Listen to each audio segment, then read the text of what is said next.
No. Okay, fuck you! Hey yo, this is Black Fists and Red Blades, with the constant smearing of legacy fan bases and the deaths of maniacs, both which made up my childhood. I'd like to at least contribute some more appreciation to the creators that shaped my mind as I grew up.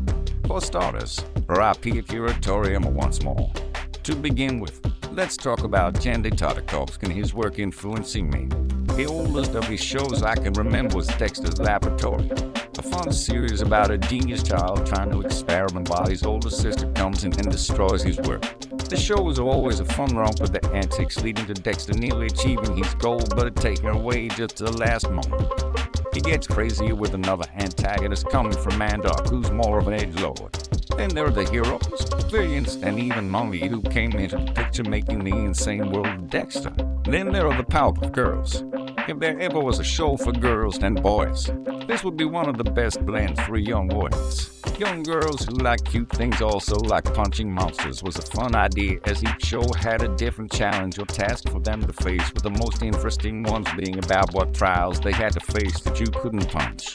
To that stick in my mind was Blossom's Ice Breath, the little heroes trying to mimic the hero, poking fun at the hero genre before I even thought of it. Not to mention the fighting can actually be really entertaining. The movie going to the North Pole where the girls had to fix the naughty list at Sam's workshop showed a lot of flair. There's at least one of my favorite shows, Samurai Jack, a warrior flung into the future from the distant past. Samurai Jack had to be one of the most epic series to boot. This action was smooth and whimsical as you simultaneously hope for Jack to make it home. When not so, you could explore the world. There were at least 4 episodes that got me the most hype. Samurai Jack vs. Ultra Robots, Jack and the Law Monsters, Jack vs. Imakene Hunters, and Jack and the Scarab. Each one was a thrilling experience to see, and there were plenty others that made the series an entertaining series. The Guardian was a close favorite to me, but after season 5 revealing the gates of the past being destroyed, I'm not too thrilled about a cliffhanger being dropped like that. Maybe if I do show reviews, I will bring it up, because there is both the beginning movie feature and the movie of Erka's origin that makes the lore thicken.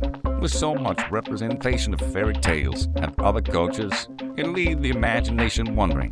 Next on the list, and probably the biggest connection to another creator, is the first Star Wars Clone Wars, seeing various battles of the wars between planets, and further displaying powers of the Force. Every episode felt gripping and telling as they focused on the characters' survival.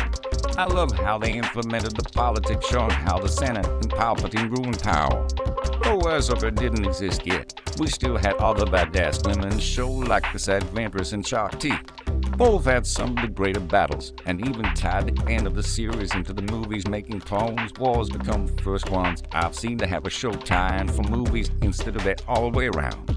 This series was also different in the characters. You got to see how Roller Jedi could put down as Mace Windu took down enemy droid units, how Shakti stood against the invading force, took superiority, Anakin's descent to the dark side, the capable wrath of Grievous against even seasoned Jedi Masters.